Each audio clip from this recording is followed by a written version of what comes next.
Pak Joko, kita kembali lanjutkan lagi dialog Nusantara Petang. Ini Anda mengatakan tadi bahwa pandemi memang memukul juga eh, bisnis PO bis begitu ya, di mana menyulitkan juga pemeliharaannya. Nah, apakah ini memberikan kontribusi juga pada resiko-resiko yang menyebabkan kecelakaan di jalan? Saya kira mesti ada lah ya, Hmm, karena apapun katakanlah pengemudi itu kan dia juga butuh adanya kepastian untuk hidupnya dia gitu kan. ya. Jangan sampai di masa pandemi tiba-tiba umpamanya ada tawaran menjadi mengoperasikan busnya dengan tarif yang lebih turun. Jangan Hmm, seperti itu. Maka oleh sebab itu sebenarnya sekitar 2-3 tahun yang lalu itu Kementerian Perhubungan pernah mengumpulkan para pengusaha bus termasuk beberapa instansi terkait itu akan melakukan kayak forum angkutan pariwisata. Saya ikut pada saat itu dan rupanya itu tidak berlanjut. Kalau seandainya itu ada, setidaknya itu bisa melakukan pemetaan masalah apa saja yang dialami oleh para pengusaha bus pariwisata ini gitu kan. hmm, Dengan begitu ya mulai terurai. Jangan seperti sampai saat ini ya yang dilakukan adalah hal yang tiba-tiba. Ya seperti tadi pagi umpamanya di Kabupaten Bandung 8 itu dampaknya nggak gitu banyak iya. ya. Nah ini kita harus butuh akar masalahnya harus kita bereskan. Kalau seandainya PO itu umpamanya tadi kembali kepada masalah angkutan yang kecelakaan itu beli dari satu perusahaan bus. Ya belinya itu harus ditanya juga diaudit seberapa besar perusahaan bus yang sebagai induknya itu melakukan kegiatan aktivitas seperti itu. Apalagi baru beroperasi 1 tahun sudah dijual, ada apa gitu kan. Iya. Kalau begitu, Atau hmm, bus pariwisata yang sudah beroperasi untuk reguler 5 tahun jadi wisata. hmm. Nah, banyak kejadian seperti itu. Kalau begitu untuk kedepannya, untuk mengantisipasi hal-hal seperti ini, apa yang Anda sarankan untuk pemerintah? Saya sarankan sekarang nanti KNKT memberikan rekomendasi lah Hmm, ya, rekomendasinya itu jangan hanya berhenti dalam tataran karena mereka tidak tahu dan sebagainya, itu harus ditelusuri juga oleh Kementerian Perhubungan sejauh mana banyak PO itu dia punya kinerjanya perusahaan itu ya, kemudian PO bus yang menjual itu juga di.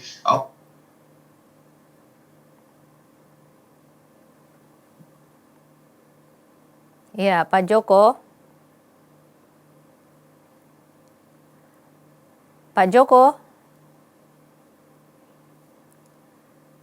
Beberapa PO itu merasa agak kesulitan, ya gaptek lah karena ini kan banyak pengusaha yang sudah tua-tua. Hmm, Mereka menggunakan orang ketiga, jadi kesannya mahal. Jadi muncul lagi calo padahal cuman membuka linknya, mereka sudah bisa mengisi masing-masing, tidak perlu mereka harus ke Jakarta. Toh di daerah juga sudah ada BPTD umpamanya, minta bantuan seperti itu. Jadi layanannya sudah mendekati lah. Masa ngurus bis pariwisata dari Papua harus ke Jakarta kan terlalu mahal itu ya. mhm, mhm. Iya, jadi ini untuk pengusaha sendiri sebenarnya sudah harus mengadaptasi teknologi terbaru begitu ya Pak Joko ya? Betul. Jadi Hmm, semuanya sudah ada kemudahan lah saat ini. Ya kalau nggak bisa ya cari anak-anak muda lah untuk bantu itu ya. Sebenarnya kalau cari pihak ketiga jatuhnya mahal. Jadi kesannya, oh sekarang masih mahal ya tadi karena membayar pihak ketiga itu sebenarnya. Tapi kalau mau langsung akses, kita lihat aja perusahaan-perusahaan PO yang sudah besar-besar itu nggak jadi masalah. Tapi yang masih baru-baru ini namanya merintis, ya lakukan sendirilah. Ya, tapi tapi saat dengan ini kan sudah ada ya Pak Joko? udah, Mhm, pendaftaran cukup di daerah aja kok, nggak perlu harus dulu berduyun-duyun ke Jakarta, cukup di daerah. mhm. Ini sebenarnya masalah Ya jalan, apalagi tadi saya bilang ya? ya, Iya, jadi mhm, kepanjangan tangan di daerah juga sudah ada BPTD itu bisa iya. dimanfaatkan sebenarnya. Iya, sebenarnya masalah jalan satu armada bis ini berapa lama sih Pak? Kalau saya tidak salah kalau angkutan umum itu dibatasi maksimal 10 tahun ya untuk bis pariwisata itu Hmm, maksimal ya. Tapi tentunya ini dari mulai dia beroperasi. Tapi Kalau dia reguler 5 tahun ya tinggal 5 tahun lagi. Tapi tentunya adanya KIR ini salah satu cara sebenarnya. Kalau KIR ya tapi 6 bulan sekali. Nah rutinitas itu bagian dari SMK, Sistem Manajemen Keselamatan. Nah sejauh mana diterapkan, nah BPTD bisa membantu untuk ngecek, untuk mengawasi PO-PO yang memang masih dianggap bermasalah. Kalau memang fatal ya sebaiknya tutup aja, karena nanti berpengaruh pada kinerja dan berujung pada keselamatan juga. Baik, kalau tadi Pak Joko mengatakan bahwa ada teknologi yang menunjang atau mendukung bagi para pengusaha ini untuk bisa menjalankan bisnisnya, begitu. Ini apakah untuk apa namanya pelanggan sendiri atau konsumen ini ada juga platform yang bisa digunakan untuk mengecek apakah armada bis milik sebuah PO ini bisa dalam keadaan layak jalan? Bisa sebenarnya. Nah, cuman ini kurang sosialisasi oleh Kementerian Perhubungan nampaknya ya. Spion 6 lah namanya itu bisa dilakukan pengecekan. Ya. Tapi ini memang diakui memang minim untuk sosialisasi itu. Ini harus kita dilakukan juga ya. Selain juga ada tindakan untuk membantu untuk membenahi angkutan umum pariwisata yang sudah ada. Baik. Pak Joko, ini terakhir mungkin ada saran. Ya, mungkin ada saran bagi pemirsa yang ingin untuk berwisata begitu ya menggunakan bis-bis, apakah mungkin bisa mengantisipasi ataupun bisa melakukan pengecekan sendiri, apa saja faktor-faktor yang harus dilakukan agar bisa menjaga keselamatan dirinya sendiri?